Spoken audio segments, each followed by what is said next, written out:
السلام عليكم ورحمة الله تعالى وبركاته. أعوذ بالله من الشيطان الرجيم. بسم الله الرحمن الرحيم.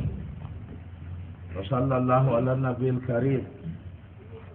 يغفر الله لنا ولكم وفقنا الله وإياكم إلى صراطه المستقيم. أما بعد، قال الله تعالى جامرا بنجد أوفي والكاظمين الغيظ والعافين عن الناس والله يحب المحسنين. آل عمران، سورة آل عمران. on jawabira bangiɗo manki jotta ɗo moyɓe wallahi o manki kafɓe kam sam illa moyɓe o mankata. o wi motoɓe mone yaafoɓe himɓe nden allah ɗoyɗi bo wonoɓe to ɓe toñama ɓe yaafa ɓe lora ɓe moƴƴa mo toynoɓe go fayinta. a laari ɗo ni on allah yiɗi haali ɓi adamajo wona o yaafowo ta wona o tikkowo. nden ɓaawo yaafigo ma lora moƴƴa mo toñi ɗum go fayin. ha jaman sahabojo feere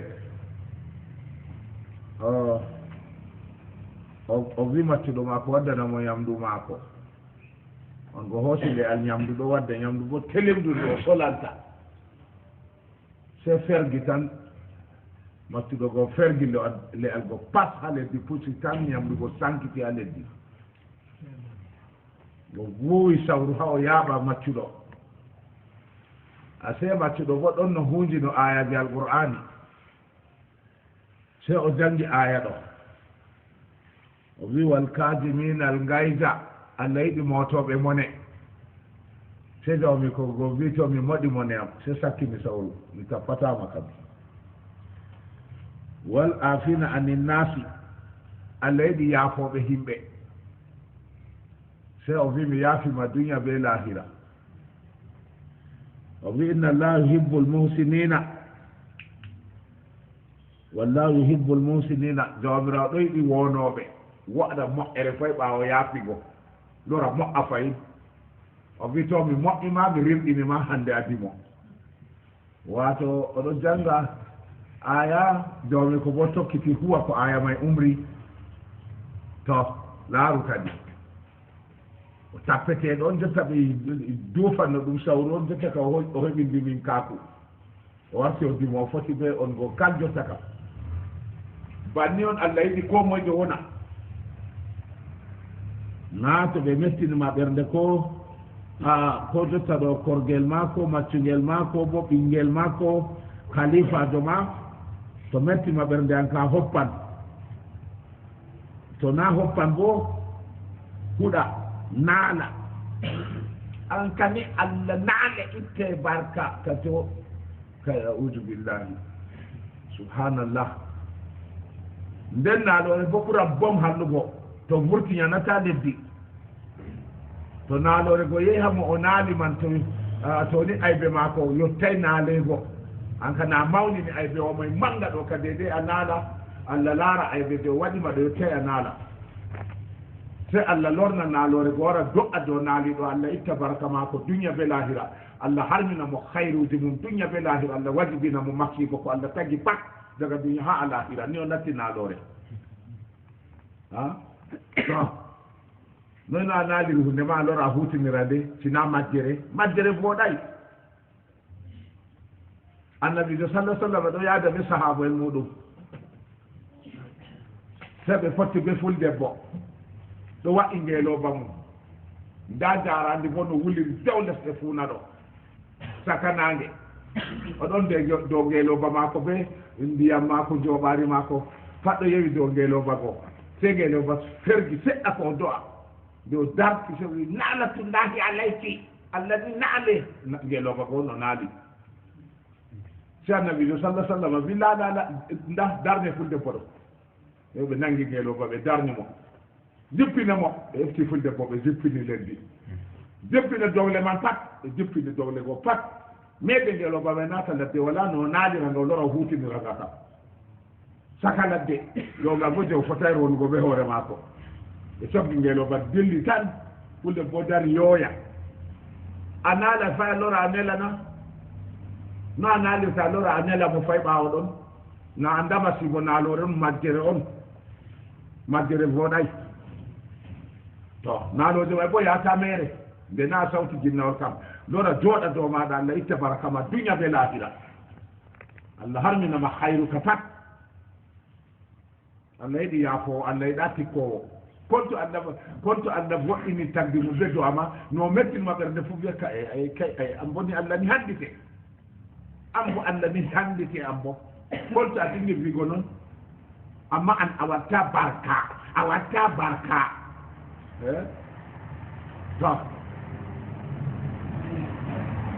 to Allah hadi mo barkatu Allah jaban no na Allah jabata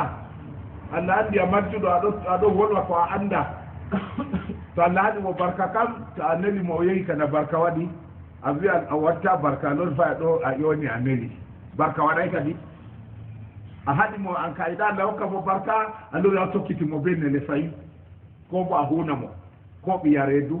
ko khalifa joma ko matio zaman to matube don abi awat konto abi annabi barki dine an ka konto ne awadai ka dado ka ambo Allah se do bangi do hoynane na ni buri Allah ni hoynane ambo no metti no mabar de fa abi afani to en do nana en non wa qala ta'ala da umra bangi do biha alquran khudil afwa an ka dogu ya afo tum ay afo on وامر بالعرف امر بودي غابو وعارف عن الجاهلين دويلو ماجورو to wadi hunde be matere do doylu mo kamanginka a wada kaja noyde wadda ajinna duna an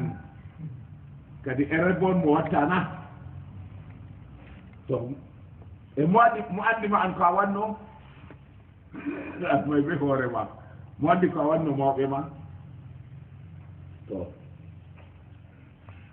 non qala ta'ala jomiro ɓangi ɗo wiya aya feere bo wala tastawi lhasanatu wala sayyi'atu wato mbondi ka fotata be mbondi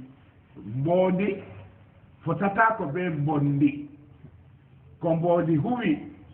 latal hayru amma ko mbondi huwi latata hayru ko mbondi huwi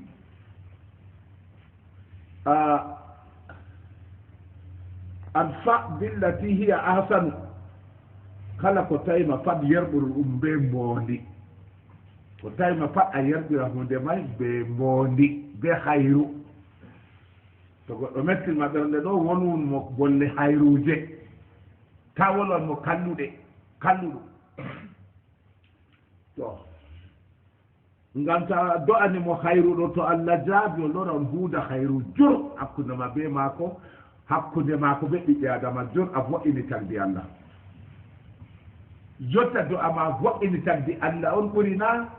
ko ndikka do'a ma laalati tagdi Allah on ɓuri laawol Allah e bolwata do'a ma laalata tagdi Allah be do'a ma vo'ina tagdi Allah kam ndikka toy konto a wi Allah ni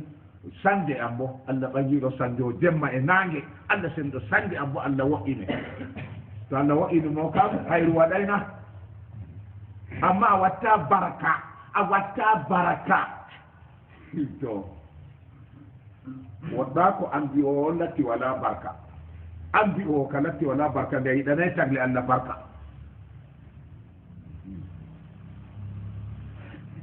e non ha Allah jomro bangi ɗo ɓedda wigo ni no a wondirta ɓe ɓi adama fa ida alladi baynaka wa baynahu adawatun ka annahu waliyun hamimun goɗɗo mo narrata sam mo lural ɗon saka mon o toyinoma on bo a estamo ha o warta sobajo ma ɓadditinaɗo giɗaɗo wato o toyama a yaafa allora a mo'a o toyama wallahi saka ɗiɗi ka Allah waɗante goote aw so woodi geɗal lahira o woodi geɗal hinnoye allah allah handita mo o be hoore ma ko heftan ko wattama nden ambo ko aɗo waɗanamo ɗo sey ɗum semta mo wiyata e wayne ɗo dottijo wallahi wayne to taw hakkille semtan ɗo maako kay asli may ma ko wayne waawi mi wawata jotta ka o haɓan habre ma kadi nane on kaɓanno jotta ka o haɓan kaɓowo be maɗa o haɓan be kaɓowo be maɗa o jotta ka ko voɗɗini mo mbodima on yi voɗɗini mo haɓanno be man warti o taɓɓan habre ma kam nan may bo a yetti haaje yowwa amma allah ɓangi ɗo wiyo awo bannigo nane wama yulaɗɗaha illa alladina sabaru wama yulaɗɗaha illa du haddin azimin ni zawmiro ɓangi ɗo wi toñama a yaafa ko bo toñama a do'anamo hayru ɗo wala heɓoɓe ɗo sey muyɓe wala bo heɓoɓe ɗo sey jam en geɗal manga ha alahira aha sey marɓe geɗal aljanna telimka ha alahira on heɓata risque ɗoɗo ɗo dey namo kala heɓata ɗo sey mo allah suɓi toñama do'ana ɗum hayru toñama a yaafa ɗum toña habba ɗo sey jam en geɗe mawɗe ha alahira iride to maayi ɓe tammi ɗum fornugo kam ha yiite ka pat heɓata waɗa ɗo dey forna ha yiite pawaw a heɓata waɗa kugal ngal sangal sey mo allah suɓi to kadi allah suɓu en yaderraɓe jilɓe allah waɗo nde suɓaɓe wa qala taala jomirawo ɓagi ɗo wi ha aya feere bo liman sabara wa gafara inna zalika la min azmi l umur ha surawol nur wato ha surawol nur on haala ɗo woni jomirawo ɓagi ɗo wiyo on ni wato muyowo to o muy bo o lora o yaafa a yi ɗoɗo ɗo na sey jam en fi mawɗo wato jam en geɗe mawɗe ko bo yaake marɓe yaakeji telimɗi kam ɗon heɓata waɗa ɗo dey wallahi sey kamɓe وعن ابن عباس رضي الله عنهما قال زبا ابن عباس الله يرضى في بابان النبي محمد صلى الله عليه وسلم وفي قال رسول الله صلى الله عليه وسلم لأحد عبد القيس واتو إنما كون أحد عبد القيس تو وفي أتمو النبي جدو في أمو بنيدو إن فيك خصلين يحبهما الله الحلم والأنات وفيتا أن أو دي الليل دي دون هاما النبي جوبو تيكي مبينون دينا ولامنا ديكوجي دون دي الليل دون هاما توجي كون ماي هبا يمين بوين هبا هبا غونغول ميال be enɗam anɗo a muyɗo anɗo a enɗuɗo nonno allah yiɗi en pat en gona en muya en enɗa en enɗa tagdi allah ha allah tago bo enɗam en dey a duufi ha bana a mbaran kana enɗam ka sotti malle a huɗi ɗum a do'ani ɗum hallede a do'ani ɗum masibo na enɗam ka waɗa ɗo bo annabijo men muhammadou sallah sallam o wi arhamu ma fil ardi wa yarhamukum ma fis sama enɗe ko woni dow leddi ha ko woni ha asama enɗam on ko woni dow leddi tagle allah ko woni ha asama allah enɗe ko woni ha dow leddi ha ko woni ha asama enɗam on ɓurno tagle on wi banni wonwa enɗowo ta wonwa yangitowo kadi laare dey debbo bordelde on dalila goyru o naati aljanna ko ummi o ndeno daga o budurwa ha o warti o debbo mawɗo ndeynu tan o andi o meeɗay tegal o yiyama fay to waali ha ndeynu man oɗo hoota o wari o tawi goyɗo ngoola loope ha hunduko wawru dalla saatugo ɗonka seɗɗa ko ɗon ka mbara ndu goɗɗo feere kam mana se hoosugo hayre fay dow ton wat hay dow ɗon ka maarude ndu habdate go fay aa o kandi Allah muyani mo aljanna muyani mo khayru se boyru go yurmi mo o itti mo dare mako haɓɓi ha paɗe mako safi ndiyam o yarni ndu ɗon man Allah ɓangi ɗo yaafi mo wajibini mo aljanna se o tuubi ndenugo yande man nden o wi min ɗo Allah muñaniyam ma sidda kam buduram ɗum wakkugal ngal mi metata ha mi maayen to Allah hoddiri illa do ibada tan se dewe ha wade tawrimo do noon maayi nosti aljanna dalla goyru sakko goɗɗo goyru ma a enɗi bordel do mo ummiri ndenu yeyi enɗi ɗum Allah bo enɗi ɗum sakko ɓi adama a jooɗa ɗo dollana ɗum do addi kalluɗi malli bo to a heɓi ko hoppan tan malli tefawde mbara ko mbarata sam yara wajja nangarle malaika saaki to enon noon وعن عائشة رضي الله عنها قالت وذبها عائشة قرأ النبي صلى الله عليه وسلم قال أذيه قال أذية قال رسول الله صلى الله عليه وسلم قال محمد صلى الله عليه وسلم فيه إن الله رفيق يحب الرفق في الأمر كله متفق عليه أذية جوامرا بانجي دودو النبي في دي Allah ɓagiɗo ɗo enduɗo o yiɗi bo enɗam ha kala fi pat ha kala ko ɗum o yiɗi enɗam wona kanko Allah o yiɗi hunde pat enɗam wona toon tata soyde enɗam wona ha kala fi pat nden ha ɗo fahin wa anha anna nabiya sallallahu alaihi wasallam qala ko zaɓa ha aisha go fahinta o wi annabi sallallahu alaihi wasallam wi inna allaha rafiqun yuhibbu rifqa wa yuɗi على الرفق ما لا يودي على الأنف ولا يودي على ما سواه جوم رو بانجي رو فيتا النبي محمد صلى الله عليه وسلم انفيو الله بانجي رو دو o enduɗo nden o ɗoyɗi enɗam oɗo hokka bo jotta ɗo oɗo hokka ha dow enɗam ɗo ko mo'ata enduɗo man oɗo hokka dow ko hokkata ko jotta ɗo ñangitowo o hokkata enduɗo o hokkata ñangitowo ha hayruji wa ma yuɗi ala ma siwahu bote haala makko o hokkata ɓi adamajo dalla enɗam muɗum wato wala mo hokkata irin ko hokkata ɗum sam ha hokka pat wala mo Allah hokkata deydey ko hokkata enduɗo وعنها أن النبي صلى الله عليه وسلم قال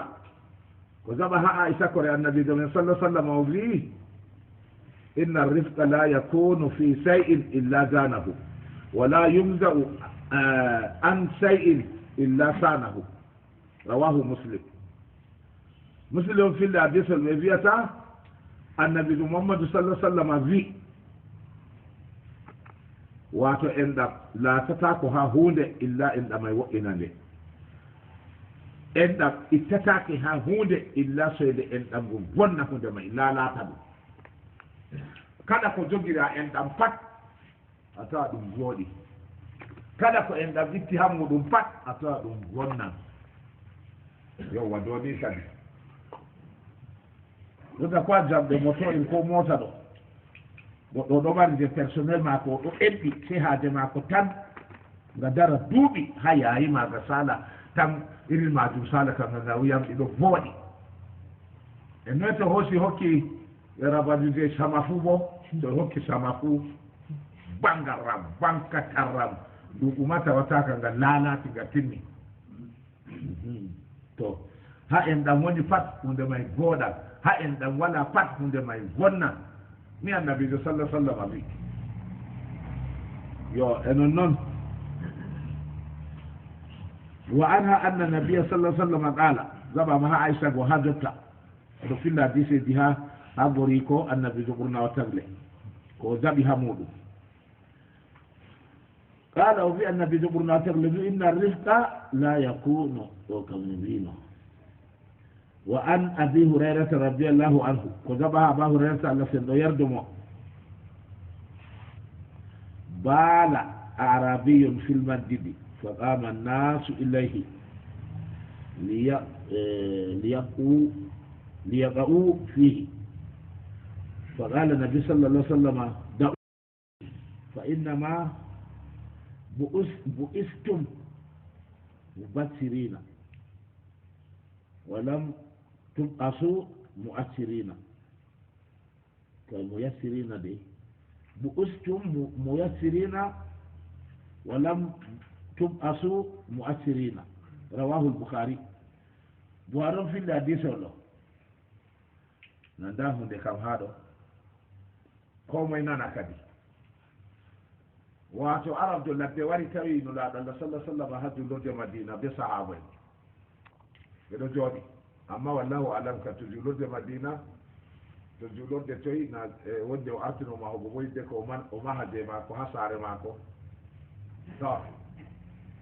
مثال دا هو تجودي ندر جولو دي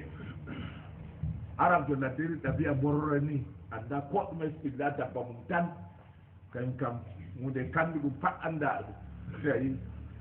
sai wari tam o talu la dan sallallahu alaihi wasallam diga sahabai o jodi sedda goni se so fe nangi mo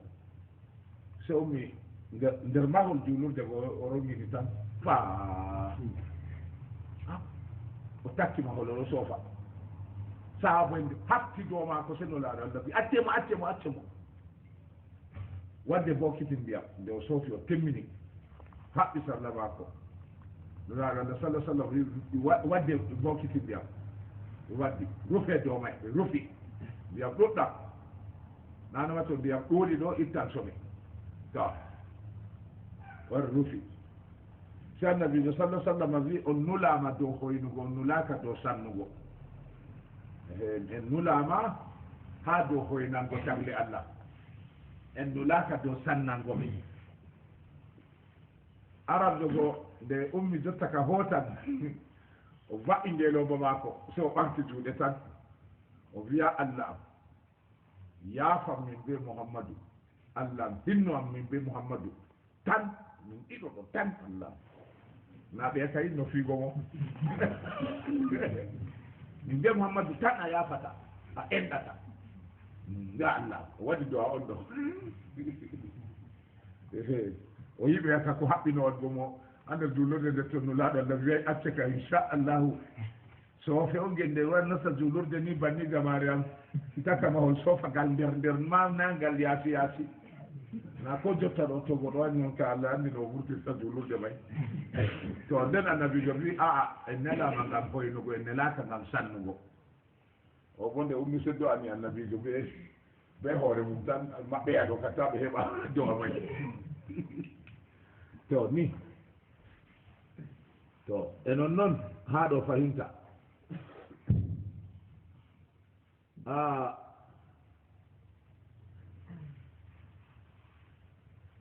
wa an anasi radiallahu anhu ko gaba ha anasi allah yerdomo anni nabi sallallah sallam qala basiru wala tu'assiru wa basiru wala tunaffiru ni annabi do min sallallahu alaihi wasallam o wi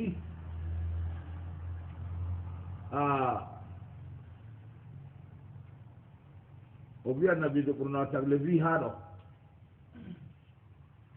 tubabal ma non tetiri yowa o wi feene ko bo hoyne ta sanne yowa feene ta meede ko bo ta ñafle ta meede ɗo ni kadi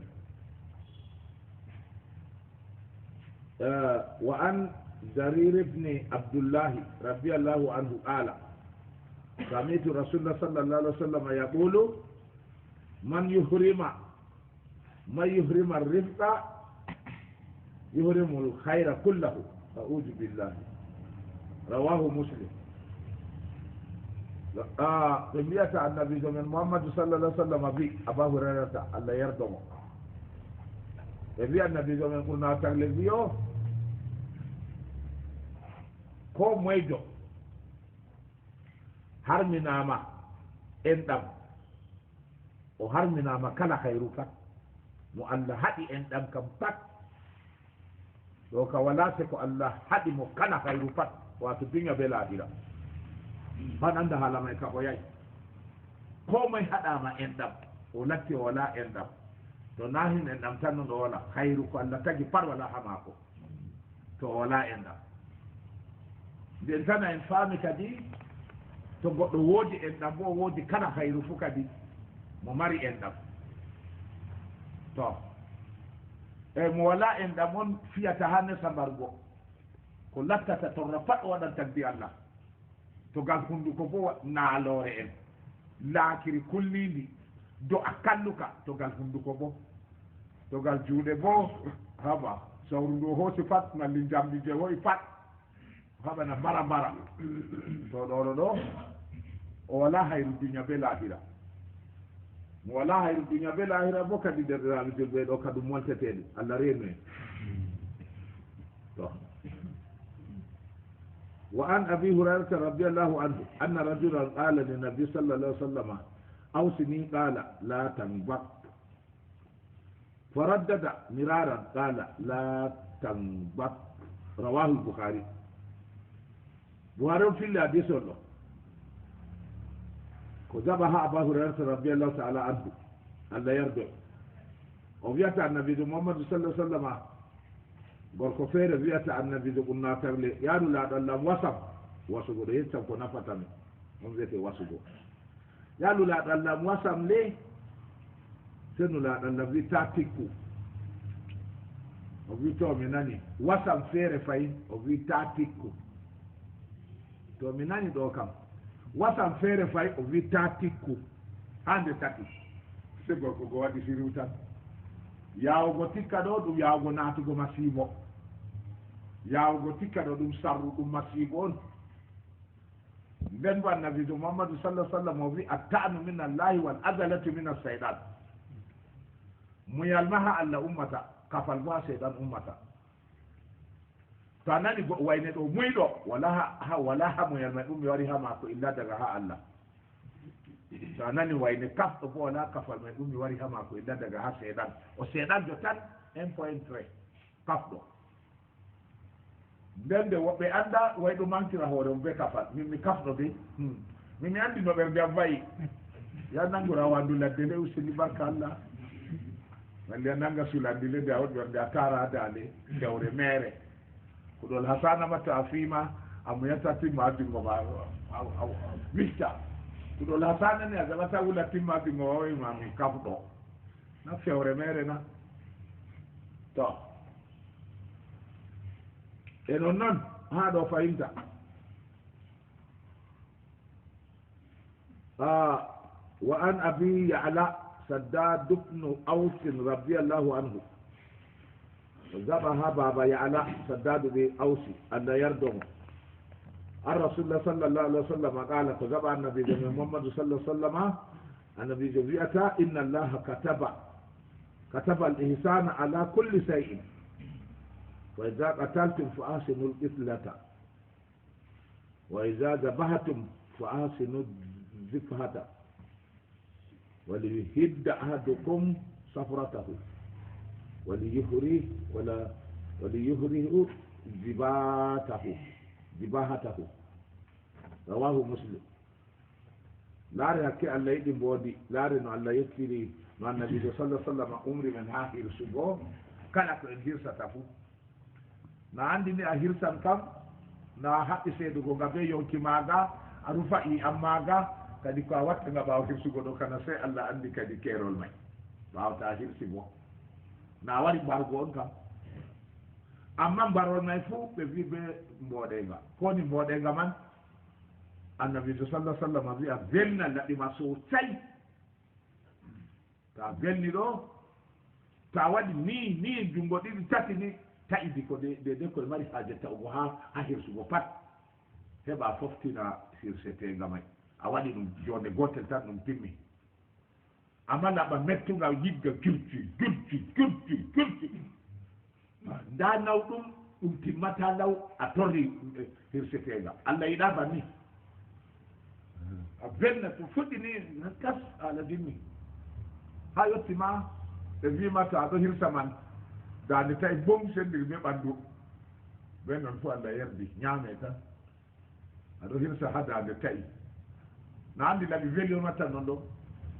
dano way tawi sammande hoore daggi a ñaama to amana ɓe anniya kadi to kadi mboodi kam laaru ha ɓe mbarugo fuu mbardu ɓe mboodi wayɗinogo laɓi wela amma to welay a torringa a soma to hakkilayma ɗum saaɗa a tawi dittade de ko wi goɗɗo ta'ago kono ndol ɓe ɗaɗi ɗiɗi hokkoji iyam ha hoore ko ha ɓanndu ɗaɗon ɗaɗi iyam ɗiɗi be kono ndon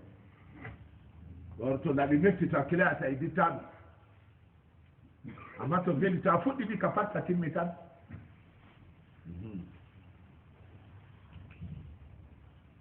to e non noon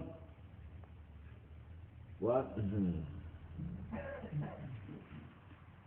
ko daba ha jariru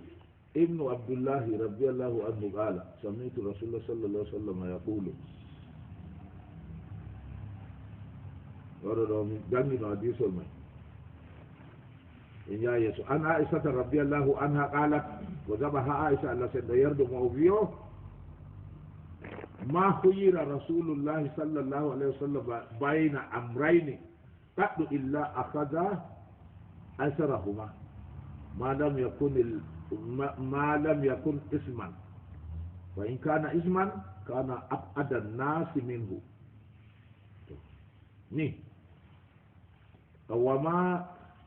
ومن تقم رسول الله صلى الله عليه وسلم لنفسه في شيء قط إلا أن تنتهك حرمة الله وينتقم بحال لله تعالى متفق عليه إبيات النبي دو مجبري عائشة كوري النبي صلى الله عليه وسلم وقال كما عندو حالي النبي دو هذا سارقة وبيات النبي دو محمد صلى الله عليه وسلم دو woni kala de ɓe sumnimo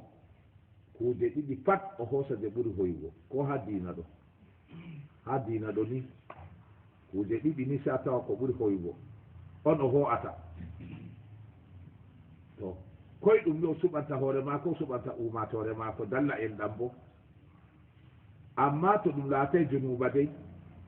ha suɓugo koye ɗum ɗo to koyele may na ɗum junuba e to laati ɗum junuba bo o daytinan himɓe o ɓuran ko moye daytingo himɓe o ɓuran ko moye daytingo himɓe ha ko waddata junuba annabijo sallallah sallam a meeɗay ñangitugo hunde be hoore maako sam si naato hurum allah seekama hurum allah seeto saria allah seekama aa ɗo kam o ñangitan ngam allah ɓangiɗo bana hakkono jihadi to وعن ابن مسعود رضي الله عنه قال وقبها ابن مسعود ألا يرجو مؤذيه يوا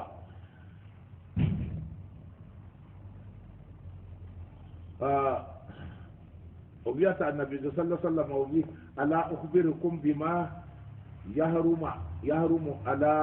على النار أو بمن تهرم عليه النار تهرم على كل قريب هين لين سهل النبي صلى الله عليه وسلم بي هم يتمون وهرمين تقول هايتي على هيرالي هم يتمون وهرمين تقول هايتي على هيرا تو توبي يتي على هيرا تو هرما هادو جبتدو ɓadditinaɗo ko bo genniɗo koyɗo wato ko yedema ɓe ndinti ɓe arabe waɗan tati feere feere heddi fulfulde ka heɓata ko seedugo holla différence may ko yeyde qualité tati ɓe ndinti haɗo hayinin layyinin sahalin wato allah ɗo harminora ɗum yite alahira ha dow hoya haalijo hoya gondaljo hoya soggujo na paɗɗo wona a tawa goɗɗo to sogguɗo a maako ni a tawa koyɗum himɓe heɓrata to fe'a to sooda ande tawi o koyɗo himɓe paɗɗande na wodi goɗɗo ɗon ha gawdere ɗo ni alhamdulillahi o heɓi ɗirima ha ɓe yonimo wayne aljanna mi tan noon kefti wayne aljanna kaji ɓe ƴondirtamo hakke ko sugguma ko koyɗum on waɗi oɗo hoyna nden bo ko yimɓe seedani goɗɗo fuu no noon Allah jogirtamo ba Allah mabdi seedoɓe malaika qualité asama seeda leddi seeda nange seeda jemma seeda ɗume terɗe ɓanndu pat seeda goni ko yimɓe hawti seedani goɗɗo fay Allah ɗo hutinira ɗum amma goɗɗo to soggu hettiri heddi mum na subhanallahi to kam piri waɗitan tan to kanko sippata ɗum koma hama ko ɓe fe'ata ɓe heɓrata koyɗi ɗum meeɗi waɗugo heddi baturi ni semti masiɗ ñebbi suumay huusiti lutti ñalɗe seɗɗa sukar majji ha duwala haɓe keɓranno sukar ka fu majji se a tajiri e julɓe filooɓe heddi baturi to a yi kenju ɗon dow frontiére ɓe ɗo yarana e pays man kuuje soggu se filooɓe ko waɗi daw andini maɓɓe sukar ko woni ha kenju ɗo minan sukar timmi adi wala nda sumay ko huusiti maɓɓe santa sobra heɓa ɓedda nawugo maɓɓe iraɓe maɓɓi sukar dika pat sumay huusiti sukar timmiyaɓe heɓanno to ɗon garasijo feere bo ɗon filowo sembiɗɗo kayummo nde o laari banni se o wi to ko moye wara sooda sukar 5 kilo o usti prix fayi o usti prix o wi ko moye wara sooda 5 kilo ngam waɗa ngam jaɓɓa suumay o silmay bo dey ngam heɓa jaɓɓa suumay ran on ɓe ha gorkoɗo daga ha bature ɓe hakkeji goo fuu ran laaru kanjon annabijo sallah sallam o wi o to fi hettiri hattana dunke mum keɗite dargal ɓe ƴami noy fi hettirta hattana dunke o wi to fi hettiri heddi handay wonugo eggi hawananno hooti ha handay wonugo dargal yotti laaru wiɗango julɓe Allah eggi ha julɓe hooti ha keefeero wiɗango julɓe Allah o yeende eggi ha julɓe go e jooɗi ha keefeero kanko no ɗo hokka sukar 5 kilo rang heɓa ɓe jaɓɓira suumay bawal Allah ɓe go maɓɓi e rabade sukar go sukkiti wane nane maɓɓe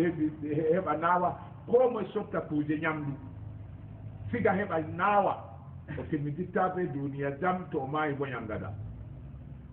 kuuje ñamdu ka pat hidden ko maaya Allah hitan no kiita ka mo laari yaake ma ko wi a'udu billahi mo laari ko Allah waɗi mo pat se to molti hidden ko ha duniya ɗo ɗon feere ma wi o maydotade terɗe ma ko Allah jabta terɗe mum pat no jabte pat bo jabta ɓurna ko warta haaji ha terɗe ka pat o derfa warta o nafata sooda yaake ɗo buuti maɓɓa ha yaake to naawi maɓɓita torra umatore nde noy on ɗiriman ɗo waɗa sooda buhuje butali yaake to butali buuti maɓɓa waɗa to butali naawi maɓɓita yaake butali naawi go Allah waɗa ɗum bulƴa ɗum pat ɗum bonna malli bo ɗo reeji ha naawa Allah maɓɓita ɗiraba dow ɗum warda heddi o tammay tan wara buuta o maɓɓi heɓa naawa Allah bo hoytinani uma to e tagle muɗum Allah wadda ɗum wara buuta to doni Allah kam tom wato en ɗo on wondi o wonday be mo en ata وعن ابن مسعود رضي الله عنه وذبح ابن مسعود أن يتم قال وفي قال رسول الله صلى الله عليه وسلم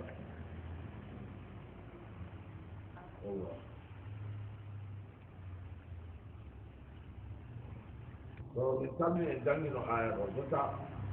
حديث قال الله تعالى خذ العفو وأمر بالعرف وأعرض عن الجاهلين وأمر ربي lattu a yaafoo kolde ummu bo mbooɗeenga ɗoyɗugo jotta ɗo majjuɗo to waɗi ɗum ummatere eno non laaru annabi nuhu alayhi salatu wassalam duuɓi temerre